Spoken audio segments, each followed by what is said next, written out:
여러분이 주보를 보셨겠지만 오늘 말씀 설교의 제목은 바른 생각, 바른 삶이 되겠습니다. 어제가 스승의 날이었고 우리 교회에서 오늘 스승의 주일로 또는 교사 주일로 예배를 드리기 원합니다.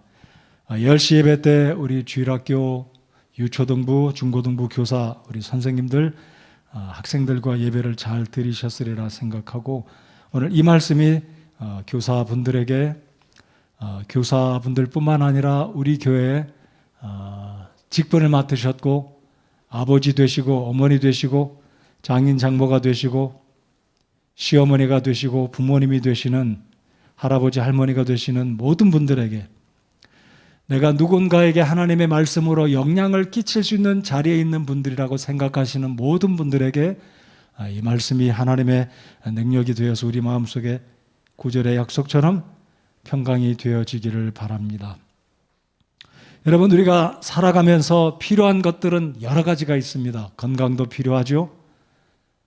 적당하게 물질도 필요합니다. 친구들도 필요하고 대화와 소통의 기술도 필요하고 사람 상호 간의 이해와 협력도 필요합니다. 방금 부른 찬송가 가사처럼 하나님의 은혜는 말할 나위 없이 더욱 필요한 것이 저와 여러분의 삶입니다. 오늘 이 아침에 주님 앞에 나온 것도 하나님의 은혜라고 생각합니다. 하나님의 은혜가 있었기에 건강한 모습으로 이 자리에 와 있다고 믿습니다. 그렇죠? 일주일 동안도 여러 가지 위험한 일들, 사고, 다양한 일들이 있었지만 그래도 하나님께서 우리를 지켜주셔서 이 자리에 와 있는 것 자체가 하나님의 은혜이고 우리 하나님의 사랑인 줄을 믿습니다. 이렇게 한번 여러분 생각해 보시기 바랍니다. 내가 비록 살아가는 가운데 건강이 아주 엑설런트한 상태에 있지는 못하더라도 내가 물질적인 소득은 어느 누군가처럼 아주 많이 있지는 못하더라도 그래도 마음이 편하면 살아갈 만하다라고 생각이 되십니까? 이런저런 염려, 근심, 걱정이 있지만 그래도 내 마음속에 평안이 있고 기쁨이 있고 그래도 근심, 걱정이 있지만 주님께 맡겨드릴 수 있는 이 평안이 있다면 살아갈 만한 것이 우리의 삶이라고 인정을 합니다. 인정 안 하시는 분이 계신지 모르겠어요. 저는 그렇게 생각합니다. 살아갈 만하다. 하나님의 은혜이고 근데 오늘 말씀을 잘 보시면은요, 이런 것들을 행하면 하나님께서 우리에게 평안을 주시겠다고 약속을 하십니다. 우리 주일학교를 섬기고 중고등부를 섬기는 교사 여러분들, 오늘 이 시간 예배를 드리는 아버지 되신 여러분들, 시어머니, 장인 되시고 부모님 되신 여러분, 할아버지, 할머니 되신 여러분들, 여러분의 마음속에 우리 주님께서 평안을 주시기를 소원하십니까? 우리가 평안이 있어야 삽니다. 여러분 인정하실 겁니다. 직장의 일이 순탄치 못하고 또 여러 가지 좀 복잡한 일들이 있을지라도 그래도 내 마음속에 가만히 생각하면 그래도 평안하다. 주님이 내 마음속에 평안을 주셨다라고 생각한다면 그래도 우리는 힘내서 기쁨 가운데 용기 내서 살아갈 소망이 있는 것입니다. 이사야 26장 3절 구약성경에 하나님은 이렇게 말씀하십니다. 주께서는 생각을 주께 고정시킨 자를 완전한 평강으로 지키시리니 완전한 평강, perfect peace, 완전한 평강으로 우리를 지켜주시겠다고 약속을 하시는데 그 이유는 이는 그가 주를 신뢰하기 때문이니다 그랬습니다. 우리 한번 이 말씀 같이 읽어보실까요? 시작. 주께서는 생각을 주께 고정시킨 자를 완전한 평강으로 지키시리니 이는 그가 주를 신뢰하기 때문이니이다. 오늘 말씀처럼 우리가 살아가는 이 시대 복잡하고 스트레스도 많고 할 일도 많고 챙길 일도 많고 앞뒤 다시 살펴볼 일도 많고 사람들과의 관계, 학교의 학업, 진로, 장래 여러 가지 복잡한 일들이 많이 있지만 그래도 우리가 오늘 말씀에서 하나님께서 제시하시는 이 말씀을 읽으면 한국말이 참 재미있습니다. 곰곰이 생각하라.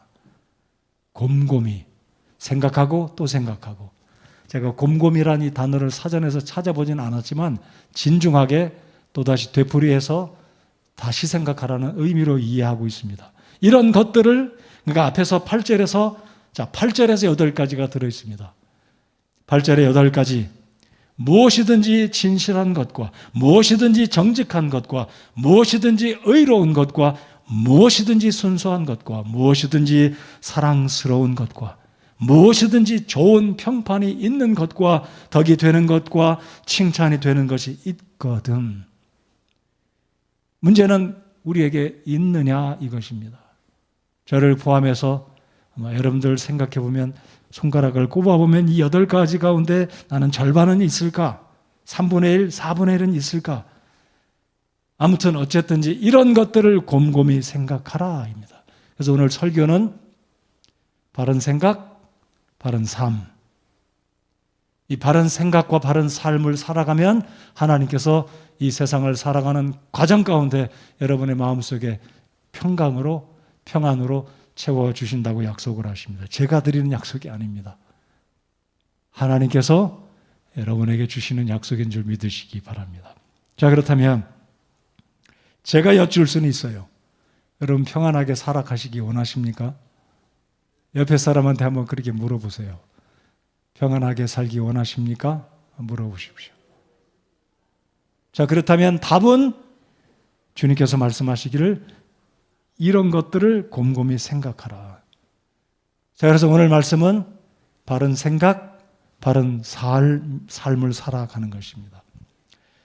자, 그래서 8가지를 제가 다시 하나씩 한번 살펴보기 원합니다. 진실한 것, 개역성경은 이것을 참된 것이다라고 표현했습니다.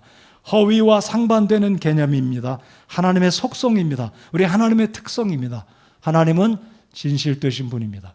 그래서 요한계시록에 우리 예수님의 이름도 그분의 이름을 보니 진실이요 충성이다. Truth and faith 또는 sincereness, 거짓됨 없는, 속이지 않는. 그래서 우리 예수님의 이름은 진실되고 충성되신 분이십니다. 그래서 우리의 삶 가운데 허위와 상관없는 개념으로 하나님의 특성인 하나님의 그 성품이 저와 여러분의 삶 속에, 우리의 생각 속에 있는지 다시 한번 생각하는 이 아침 시간이 되기를 바랍니다. 정직한 것. 자, 첫 번째와 두 번째는 아마 유사한 평행을 가고 있지 않나 생각합니다. 정직한 사람. 하나님 앞에, 교회 앞에 정직합니까? 우리 선생님 여러분들 가르치는 학생들 앞에서 정직하신가요? 남편 되신 여러분들 아내 앞에 정직하십니까? 숨겨둔 돈 혹시 있지 않으세요? 그 정도는 봐줄만 하죠. 선한 의도로 사용하려고 뒀으니까. 그러나 진정으로 남편 되신 여러분들 아내 앞에서 정직하신가요?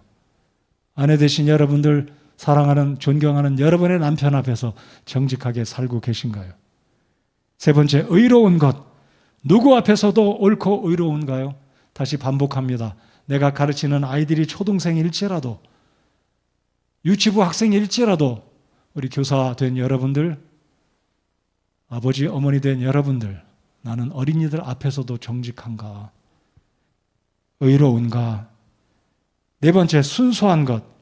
여러분, 순수한 것은 나이브와 다르다고 생각합니다. 나이브는 좀 약간 속아 넘어가기 쉬운, 순진한, 그것이 나이브라면 여기서 순수하다는 것은 오류가 없는 퓨어한, 깨끗한, 100% 하나님 앞에 우리의 생각과 삶이 깨끗한 순수한 것이 있는가. 그래서 예수님은 제자들에게 그렇게 말씀하시지 않았습니까? 너희가 세상에서 뱀과 같이 지혜롭기 바라고 비둘기와 같이 순결하기를 우리 주님이 원하셨습니다.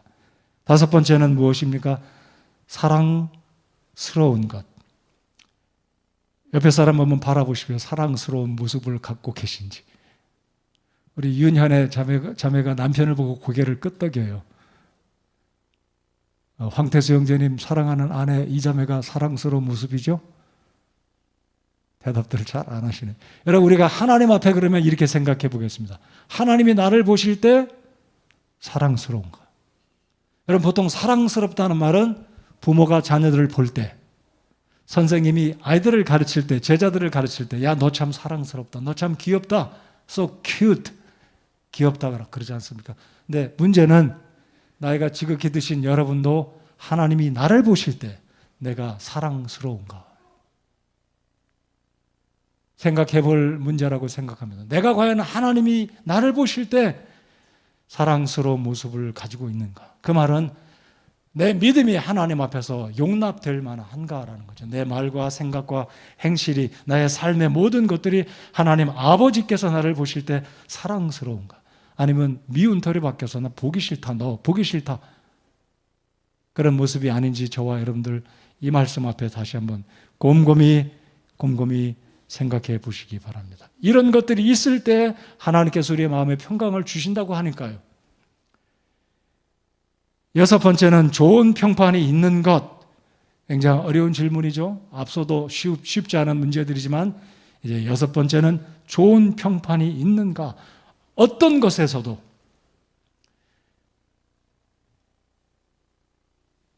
과연 내가 학교 친구들에게, 직장 동료들에게, 선후배 동료들에게, 아니면 내 가정에서 우리 아버지가 나를 보실 때, 내 남편과 내 아내가 나를 볼 때 나는 참 좋은 남편이고 좋은 아내라는 평판이 있는가? 우리 자녀들이 우리 부모님을 볼 때 우리 아빠, 우리 엄마는 참으로 멋지고 좋은 분이다라는 평판을 우리가 객관적으로 받고 있는지, 이 말씀을 다시 한번 생각해 보기 바랍니다. 그래서 예수님께서 말씀하신 너희는 세상에 빛과 소금이 되라고 하신 말씀이 특별히 이 좋은 평판과 연관이 되어 있다고 생각합니다. 좋은 평판이 있는 것과 그 다음에 덕이 되는 것과 덕이 되는 것. 덕스러운 말과 행실이 우리에게 있습니까? 내가 무언가를 말하면 주변 사람들에게 기쁨이 되는지, 아니면 불편하게 하고 부담을 주고 있는지, 분위기를 가라앉게 하는지, 아니면 기쁨이 되고 즐겁게 돼서 분위기를 살리는 덕이 되는 말을 하고 덕이 되는 행실이 여러분 우리 모두에게 있는지, 저는 이 부분에 참으로 은사가 없다고 표현하는 것은 잘못된 표현입니다. 덕이 없다, 이것은 은사의 문제가 아니고 성품의 문제이기 때문에 나는 남들 앞에 덕을 세우는데 은사가 없다, 이게 아니라 우리의 말과 행실과 태도가 잘못됐기 때문에 이것은 은사가 아니라 하나님 앞에 인격적인 문제라고 생각합니다. 저는 그래서 이런 부분에 참 부족함이 많이 있음을 고백합니다. 무슨 말을 해도 듣는 사람이 좀 편하게 하는 말, 세워주는 말. 그래서 주님께서 덕이 되는 것과 우리 교사 여러분들 가르칠 때, 저는 목사이기 때문에 때때로 직업병이지 않습니까? 제가 목사를 직업으로 선택한 사람은 아니지만 늘 가르치다 보니까, 가르치려고 하고 지적하다 보니까 덕이 되지 않을 때가 있음을 고백합니다. 저로 인해서 상심이 되셨다면 이 시간을 빌어서 너그러운 마음으로 용서해 주시기를 바랍니다. 저와 여러분은 덕을 세우면서 말하고 있고 덕스러운 행동을 가정에서, 일터에서, 학교에서 사람들에게 하고 있는지 우리 자신들을 돌아봐야 되겠습니다. 여덟 번째, 끝으로 칭찬이 되는 것. 자, 그래서 주님께서 이 8가지를 언급하신 이후에 이 빌립보 교회 하나님께서 바울 사도를 통해서 말씀하시기를 이런 것들을 곰곰이 생각하라. 내 생각이 잘못된 생각이 있는지, 내 생각이 지금 바른 생각인지 내 생각을 생각해 볼 필요가 있다는 것입니다. 그래서 바른 생각, 바른 삶으로 이어지기 때문입니다. 그래서 누군가 그런 말을 하지 않습니까? 어떤 사람이 어떤 생각을 하고 사는가에 따라서 그에 부응하는 결과를 맞는데, 생각을 심으면 행동을 거두고, 행동을 심으면 습관을 거두고, 습관을 심으면 성격, 캐릭터를 거두고, 인품을 거두고, 결국 성격을 심으면 운명, 데스티니, 운명 또는 영혼을 거둔다라는 말이 있습니다. 그래서 우리의 생각들이 어떤지 점검하고 내 생각이 습관으로 옮겨되기 전에, 이 습관이 내 인격으로 고착화되기 전에, 내 영원한 내 삶의 패턴이 그렇게 결정되어지기 전에 우리의 생각을 새롭게 하고 하나님 말씀 앞에 초점을 맞춰서 오늘 여기 8가지, 전 8가지를 그렇게 생각해 봤습니다. 동서남북, 그리고 그 사이에 또 하나를 집어넣어서 사방팔방으로 우리의 삶의 전후 좌우 이 8가지의 삶을 구비를 하고 이 말씀대로 살아가게 되면 하나님께서 우리 마음속에, 여러분의 마음속에 언제든지 어디에서든지 누구를 만나든지 당당하게 우리 마음속에는 평안이 찾아오게 될 줄을 믿습니다. 여러분, 평안이 있기를 원하십니까? 평안하게 살아가기 원하십니까? 그러면 이 원리에 입각해서 8가지를 순종하고 바른 생각하고, 이 8가지 바른 생각은 무엇이든지 진실한 것과 어떤 영역에서든지 진실하고 정직하고 의롭고 순수하고 사랑스럽고 좋은 평판이 있고 덕이 되고 칭찬받을 만한 상태에서 살아가면 하나님께서 우리의 마음을 평안으로 채워주신다고 말씀하십니다. 자, 그럼 이제 9절을 보시면 이제 바울은 이 8가지를 어떻게 우리의 삶 가운데 바른 생각을 가졌다면 이제 바른 삶으로 이어지게 될 것인지를 제안하고 있습니다. 그것은 4가지 동사입니다. 자, 동사를 보시면 배우고 받고 듣고 본 그것들을 행하라. 자, 이 4가지는 두 가지로 묶어서 말씀드리기 원합니다. 첫 번째는 배우고 받는 것입니다. learned, 배웠습니다. 그리고는 배우는 데서 그치는 게 아니라 received, 받아야 됩니다. 그래서 내 인격이 그 말씀을 받아서 그 말씀이 내 삶의 뿌리가 내리도록, 그러니까 머리로만 이해하고 받는 수준이 아니라 이해하고 받아들이는 것도 중요하지만 이해하는 거, 배우는 것도 필요하지만 그 다음은 내 인격이 전적으로 그 말씀을 받아들이라는 거죠. 우리의 문제는 대부분 첫 번째에서 그치고 있지 않나 생각합니다. 배우기는 잘 배우기도 합니다. 어떤 분들은 배우는 일 자체도 버거워하고 관심도 없지만 우리의 문제는 배우는 데서 그치는 게 아니라 받는 대로 나아가야 된다. 받는 상태까지 가야 된다는 사실입니다. 다시 말씀드리면 내 인격이 하나님 말씀 앞에 녹아져서 그 말씀을 받아들여서 인정하고 내 삶 가운데 그 말씀을 실천하려고 애를 쓰는 것이 진정으로 말씀을 배우고 받는 것이다라고 저는 믿습니다. 여러분, 하나님의 말씀을 받으십니까? 그래서 제가 지난번에도 말씀드리기를 그냥 듣지만 마시고 히어링만 하는 게 아니라 listening, 굉장히 하나님 말씀을 귀 기울여서 내 심령이 그 말씀을 듣는 이것이 필요하다라고 지난번에 제가 말씀을 드렸다고 생각이 됩니다. 그래서 말씀을 배울 뿐만 아니라 이 말씀을 받는 겁니다. 여러분, 말씀을 받는 태도는 제가 어느 정도는 그래도 여기서 표면적으로 제가 알 수 있습니다. 그 자세, 그 눈동자, 지금은 마스크를 써서 여러분의 얼굴을 다 안 보이지만 제가 어느 정도는 그래도 이분이 지금 교회에 와서 사모하는 마음으로 하나님 말씀을 듣는 데 있는 것이 아니라 받고 계시는구나, 제가 어느 정도는 느껴집니다. 어느 정도.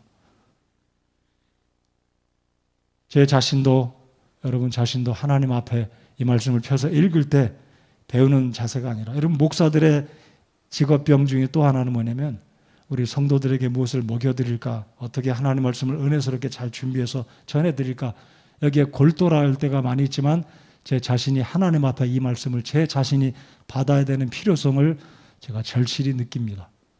여러분, 하나님 말씀을 배우시고 그리고 받으시기 바랍니다.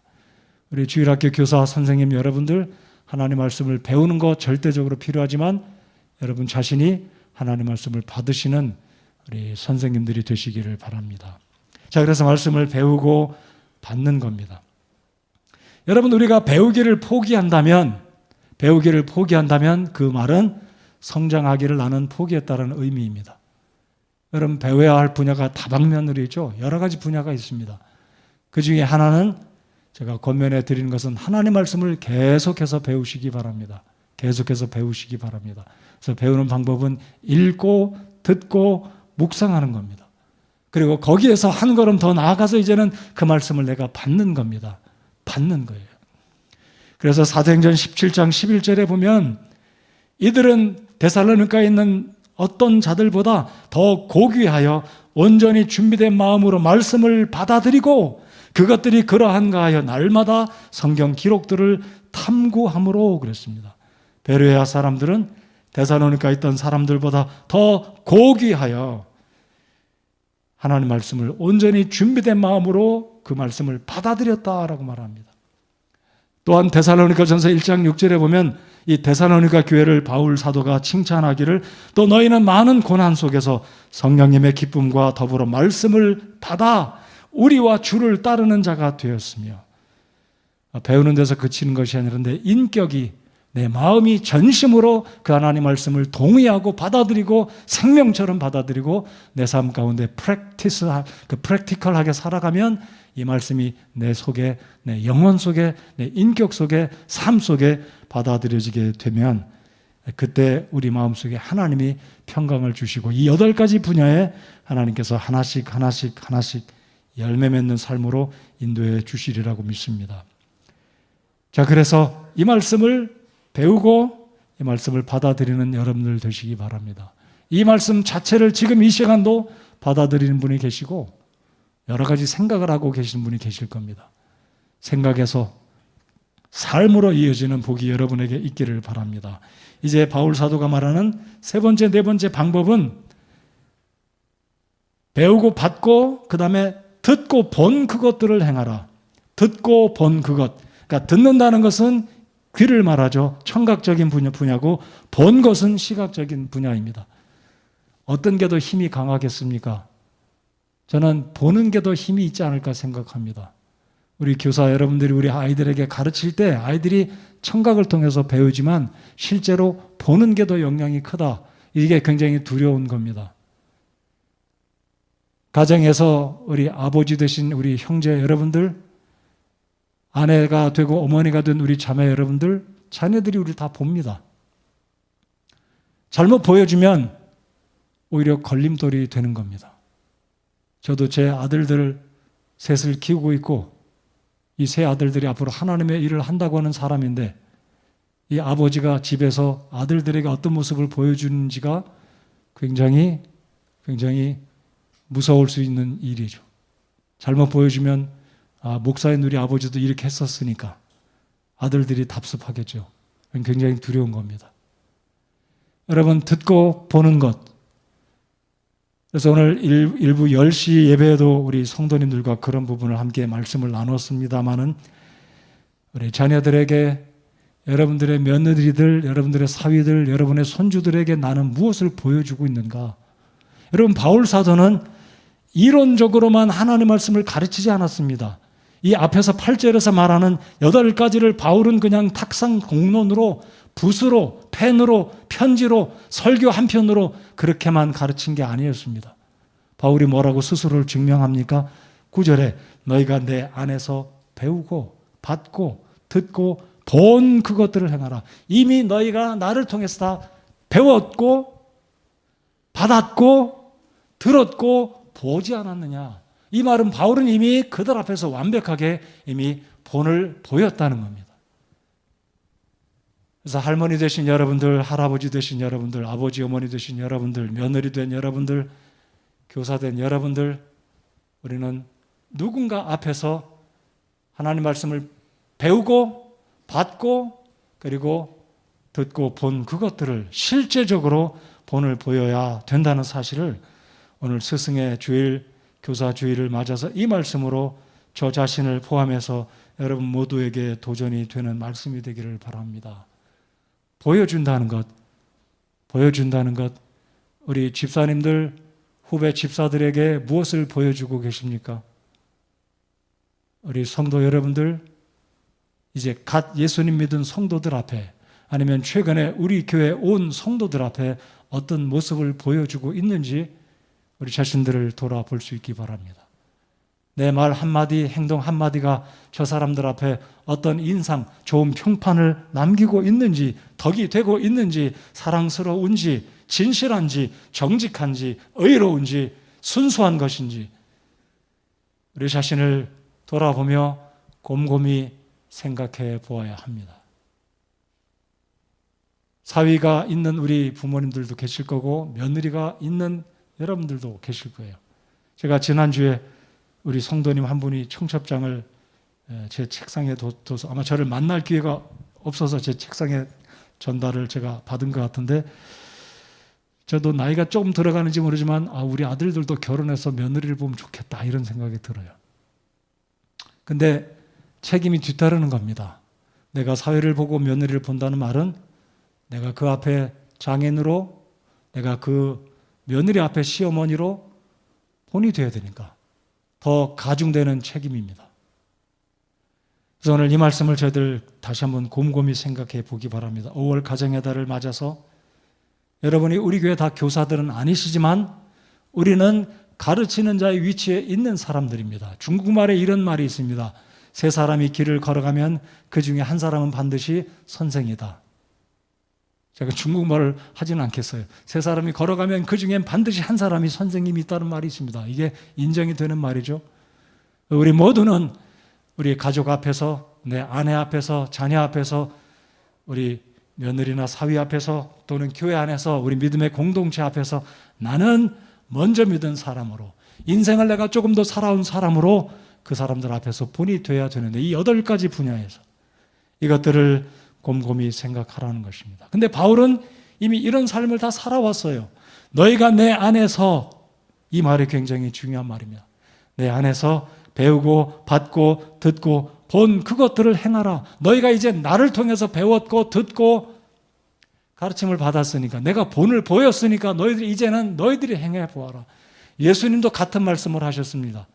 예수님께서 십자가 달려 돌아가시기 직전에 최후의 만찬, 요한 마가의 다락방에서 저녁을 드신 후에 갑자기 예수님께서 대야에 물을 담아서 허리에 수건을 두르시고 한 사람 한 사람 제자들의 발을 닦아주시지 않습니까?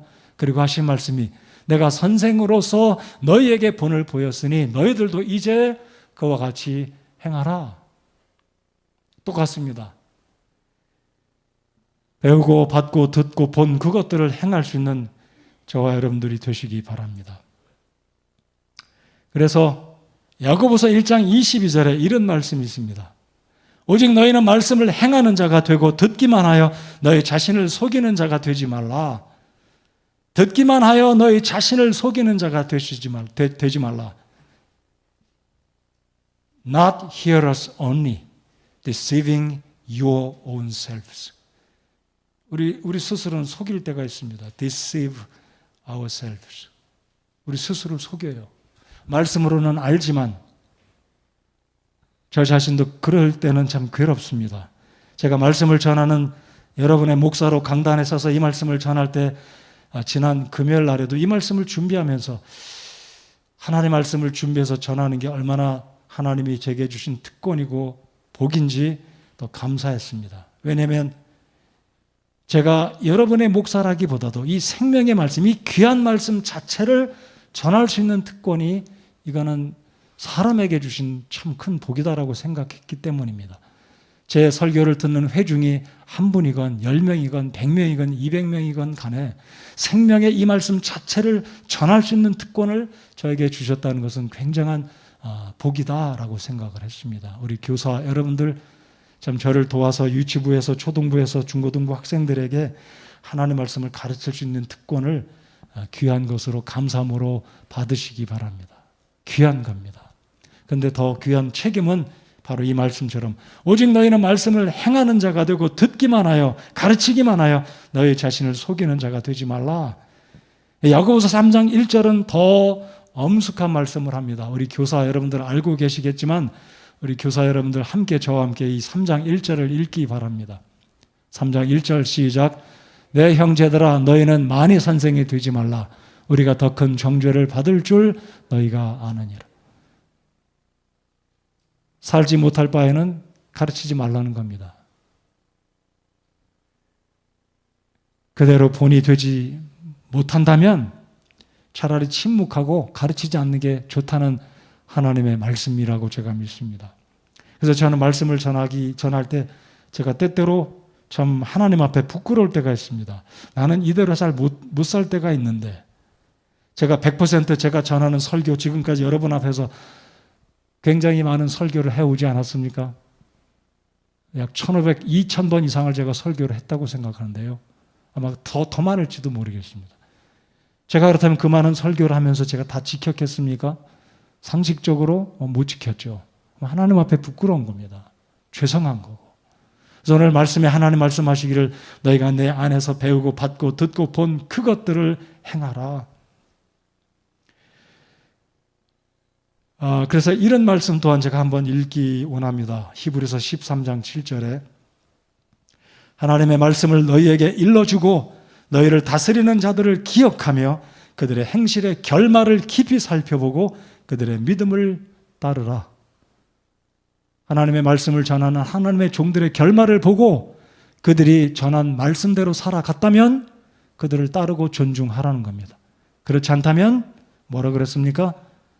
행실의 결말을 깊이 살펴보고 그들의 믿음을 따르라. 그렇게 살지 못한다면 그들의 믿음을 따를 필요가 없다는 말씀입니다. 우리 교사 여러분들 어제 그리고 오늘 스승의 주일을 맞아서 야고보서 3장 1절 말씀, 히브리서 13장 7절 이런 말씀들을 우리의 삶에 곰곰이 생각하며 과연 나는 하나님 아버지 앞에서 이럴 자격이 있고 하나님을 기쁘시게 하고 내가 가르치는 내가 섬기는 사람들 앞에 성도들 앞에서 학생들 앞에서 바울 사도가 고백했던 것처럼 너희가 내 안에서 배우고 받고 듣고 본 그것들을 행하라라고 말할 수 있는지 우리 자신들을 돌아보는 이 아침 시간이 되기를 바랍니다. 할머니, 할아버지 되신 여러분들, 부모님 되신 여러분들, 우리는 부모로서 우리 자녀들 앞에 이런 말을 할 수 있는지, 너는 아들아, 딸아, 며느라, 사위야, 내가 너한테 보여준 것처럼 내가 믿고 하나님 말씀을 존중하고 살아온 것처럼 너도 이렇게 살아라라고 말할 수 있는지, 그리고 지금까지 그렇게 본을 보이고 있는지, 본을 보여왔는지 우리 자신들을 돌아보는 이 시간 되기 바랍니다.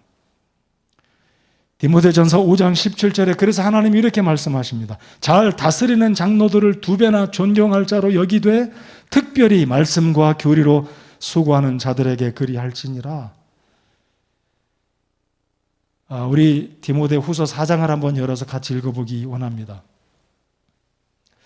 바울 사도는 진짜 그런 삶을 살아간 하나님의 위대한 종이셨다라고 생각합니다. 디모데후서 4장 7절을 보시면 너무나 유명한 구절 아닙니까? 마지막 사도 바울이 로마의 감옥에서 목이 잘려 순교 당하기 직전에 이 고백을 한 말씀입니다. 바울 사도의 마지막 고백, 디모데후서 4장 7절 제가 읽어보겠습니다. 내가 선한 싸움을 싸우고 나의 달려갈 길을 마치고 믿음을 지켰은즉. 바울 사도는 목이 잘려 순교당하기 직전까지 믿음의 길을 걸어왔습니다. 영어 have 동사를 보면 have pp 완벽하게 세 문장이 have fought 똑같이 그렇게 써 있습니다. I have fought a good fight. I kept my way. I have kept. 그러니까 have kept, have pp.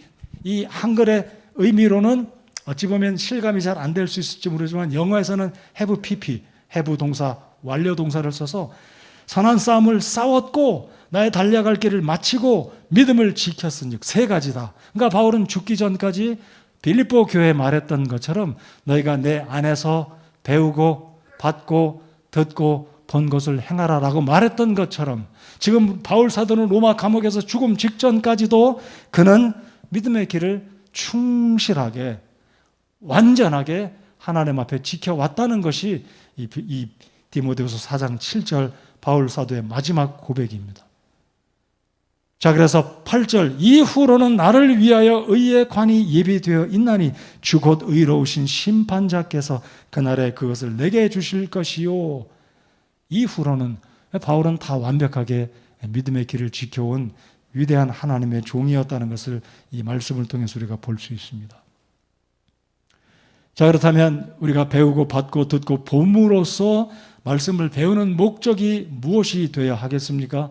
무엇 때문에 우리가 이 네 가지 동사 배우고 받고 듣고 봄으로 하나님 말씀을 배워야 되겠습니까?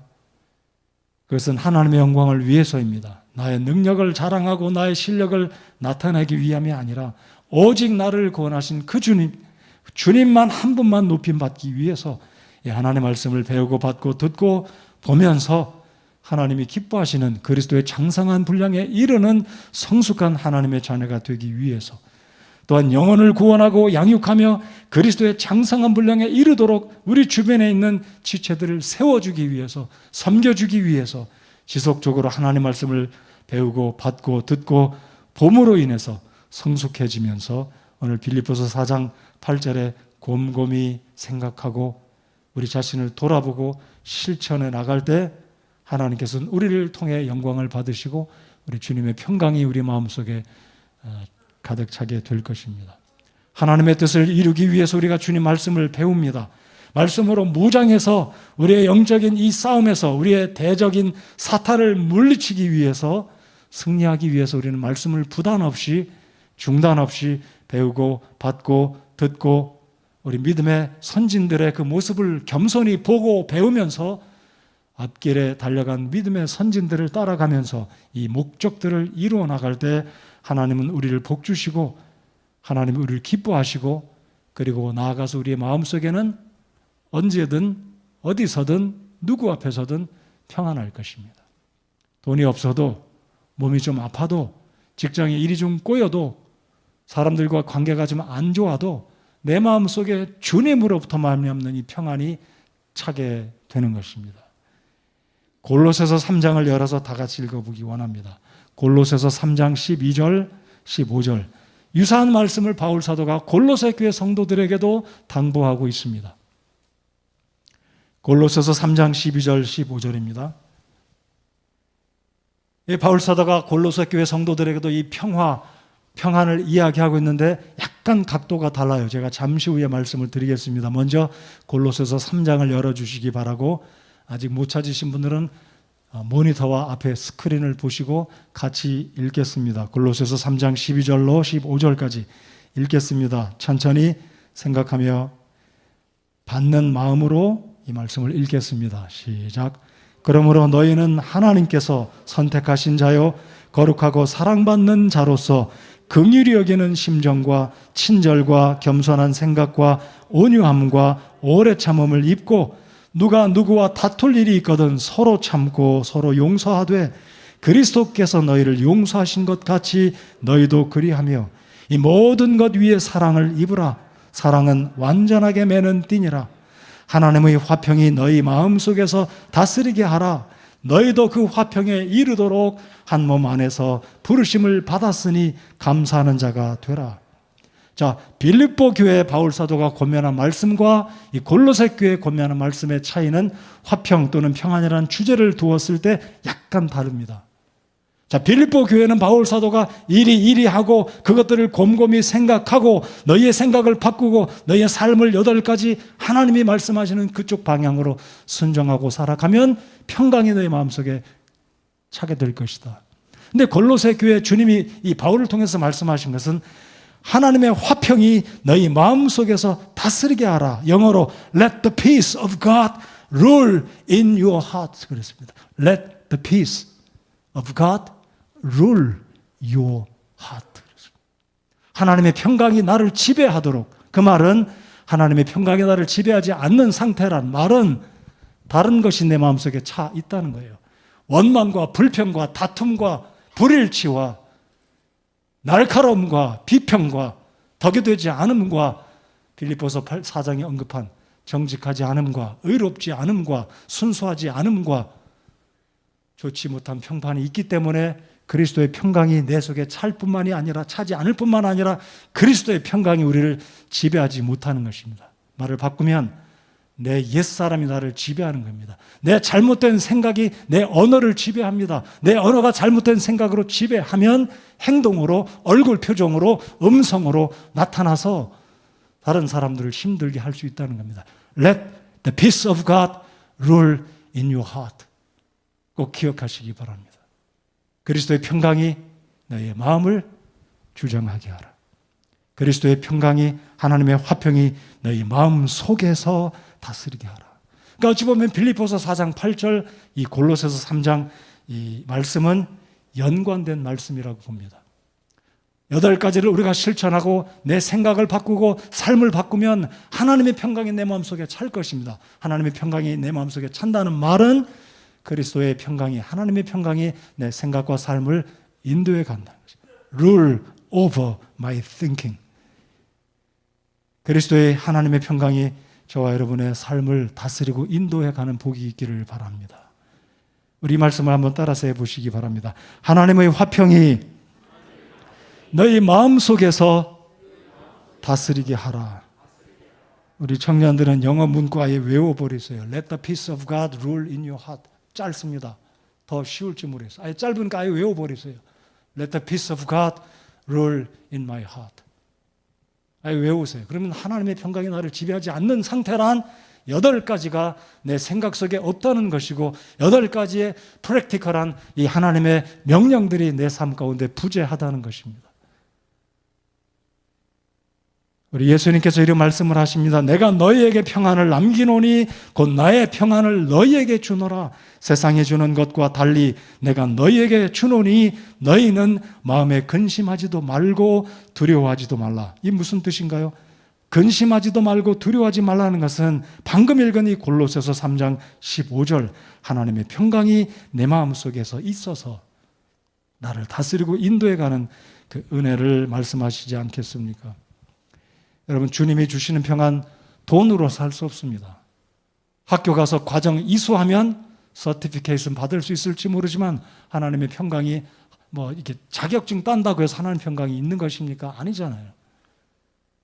내가 많이 배우지 못했을지라도, 내가 물질을 많이 소유하지 못했을지라도, 내 직장이 다른 사람과 비교해서 연봉이 그렇게 출중하지 못한다 할지라도 내가 기꺼이 하나님께 자원하는 마음으로 이 8가지를 곰곰이 생각하고 내 언어는 어떻고 다른 사람과의 관계는 어떻고 덕이 있으며 순수하며 의롭고 정직하고 선하고 하나님의 사랑받을 만하며, 그러면 하나님께서 우리 마음속에 평강을 채워주실 줄 믿습니다. 그런 삶을 살기 원하시나요? 얼마나 좋겠습니까? 하나님의 평강이 우리 마음속에 있으면 뭐 두려울 게 뭐가 있겠습니까? 아쉬울 게 뭐가 있겠습니까? 부러울 게 뭐가 있겠습니까? 전 솔직하게 여러분께 고백드립니다. 뭐가 부럽겠습니까? 세상 사람들이 내 마음속에 있는 그리스도가 주신 평안이 있는 거 사람들이 알기나 합니까? 그런 평안을 여러분 누리시게 되기를 바랍니다. 저와 여러분이 우리가 하나님 말씀 앞에 내 생각이 바뀌어지고 내 삶이 바뀌어질 때 이 8가지 빌립보서 4장 8절의 말씀 앞에 우리 교사 되신 여러분들, 우리의 삶이 그렇게 될 때 할머니, 할아버지 된 여러분들, 남편과 아내 되신 여러분들, 아버지, 어머니 되신 여러분들, 이제는 거꾸로 자녀 되신 여러분들, 하나님 앞에 이 8가지 생각을 곰곰이 생각하면서 하나님 내 삶 가운데 이 8가지가 있는지 확인하고 점검하고 하나님 나의 의로움과 나의 순수함과 정직함과 진실함과 평판, 덕이 되는 말을 하는지 여러분 자신들을 돌아보시기 바랍니다. 워렌 위에스비 목사님은 이런 말을 합니다. 이미 세상을 떠나셨는데, 하나님의 평안 또는 평강은 우리 삶의 언파이어, 주심과 같아서 우리 마음에 평안이 없다면 인생의 삶의 경기장에서 우리에게 퇴장을 요구할 것이다. 다시 한번 읽어드릴게요. 하나님의 평안 또는 평강은 우리 삶의 주심과 같아서, 심판과 같아서 우리 마음에 평안이 없다면 삶의 경기장에서 우리에게 퇴장을 요구할 것이다. 충분히 공감이 되고 동의를 해야 된다고 생각합니다. 그래서 이 워렌 위에스비 목사님은 성경의 두 챕터를 이야기하는데, 하나는 전쟁의 장이요, 하나는 평화의 장이다. 하나는 피스 챕터고 하나는 워 챕터. 전쟁의 장, 평안의 장이 있는데, 평안의 장은 바로 빌립보서 4장입니다. 자, 빌립보서 4장으로 다시 돌아오시면 4장 7절을 다 같이 한번 6절 7절을 다 같이 읽어보겠습니다. 제가 10시 예배 때보다 조금 마음의 여유를 가지고 말씀을 전할 수 있어서 좋습니다. 조금 여유 있게 제가 말씀을 여러분과 나누기 원합니다. 자, 빌립보서 4장으로 돌아오셔서 6절 7절을 같이 읽겠습니다. 다 피셨으면 6절 7절 읽겠습니다. 시작. 아무것도 염려하지 말고 오직 모든 일에서 기도와 간구로 너희가 요청할 것들을 감사와 더불어 하나님께 알리라. 그리하면 모든 이해를 뛰어넘는 하나님의 평강이 그리스도 예수님을 통해 너희 마음과 생각을 지키시리라. 똑같습니다. 8절에서 그리고 골로새서 3장 15절에서 하나님의 평강이 너희 마음을 다스리게 하라. 여러분, 우리가 이 세상을 살다 보면 이것도 부족하고 저것도 필요하고 염려, 근심, 걱정 때문에 수심에 쌓일 때가 있습니다. 스트레스 받을 때가 있습니다. 그런데 염려하지 말고 주님께 맡기고 믿음으로 기도하고 간구하면 그리고 감사함으로 하나님께 말씀을 드리면 우리의 생각보다, 우리가 계산하는 것보다, 우리가 측량할 수 있는 것보다도 더 뛰어넘어서 우리 주님께서 우리 마음속에 평강으로 채워주실 것이라. 그리고 우리의 생각을 지켜주실 것이다. 잘 보십시오. 7절 하반절에 너희 마음과 생각을 지켜주신다. Let God's peace domain rule. 우리를, 자 보십시오. 생각과 마음을 지켜주신다 그랬습니다. 이것이 바로 주님께서 골로새서 3장 15절과 빌립보서 4장 8절에서 말씀하신 것이라고 저는 믿습니다. 여러분, 우리가 인정할 수밖에 없는 것은 꼭 돈이 많아야 평안한 건 아닙니다. 건강해야지만 평안한 것이 아닙니다. 일들이 술술 풀려야 평안한 게 아닙니다. 우리는 어떤 면에 있어서도 늘 마음에 수심과 걱정과 염려가 있기 때문입니다. 그런데 이 말씀에 순종하고 우리의 생각을 바꾸고 우리의 삶의 모습들을 하나님 말씀 앞에 복종하고 맡겨드리면 비로소 주님의 평강이 우리 마음속에 찾아오게 되고 주님의 평강이 우리를 다스리게 될 줄 믿습니다. 그렇게 믿으십니까? 자, 그래서 이 야고보서 4장은 전쟁의 장인데 빌립보서 4장은 평안의 장입니다. 왜 야고보서 4장이 전쟁의 장이냐면 4장 1절을 제가 읽어드리겠습니다. 너희 가운데서 전쟁과 싸움이 어디로부터 나느냐? 너희 지체 속에서 싸우는 너희의 정욕들로부터 나지 아니하느냐? 야고보는 3장 1절에서 가르친 것 행하지 못할 바에는 선생 되지 말라고 말씀하고 있고, 머리로만 지식으로만 배우지 말고 하나님 말씀을 받고 실천하라고 이야기하고 있습니다. 그래서 빌립보서 4장은 평안의 장이라면 이 야고보서 4장은 우리의 삶 가운데 복잡한 다툼과 불평함과 만족함이 계속 찾아오는 영적인 전쟁의 장이 될 것입니다. 오늘 말씀의 결론을 내리겠습니다. 제 자신을 포함해서 여러분께 여쭤보겠습니다. 여러분 정말 평안한 삶을 살기 원하십니까?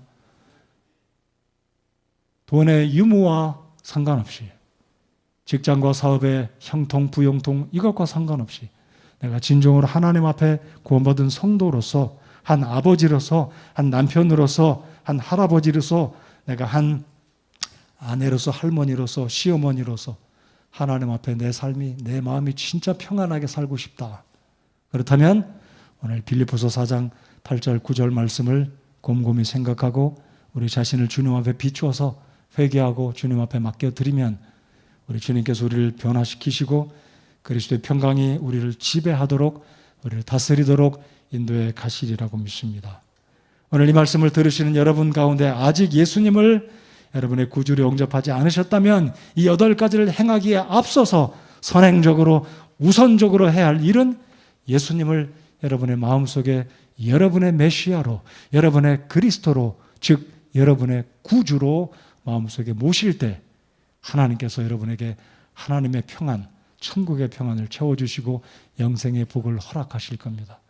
아직 예수님을 영접하지 않으신 분들은 오늘 그렇게 예수님을 영접하기 바라고, 이미 구원받으신 우리 성도 여러분들은 내 삶이 평안 가운데, 특별히 오늘 교사 주일로, 스승의 주일로 하나님을 예배하면서 수고 많으신 우리 선생님들, 이 말씀을 마음속에 배우고 받고 듣고 보는 바울과 같은 본이 되는 우리 선생님들과 제가 되기 바라고, 그리스도의 평강이 저와 여러분의 마음을 지배하는 은혜가 우리 모두에게 있기를 바랍니다. 고개 숙여 기도하겠습니다.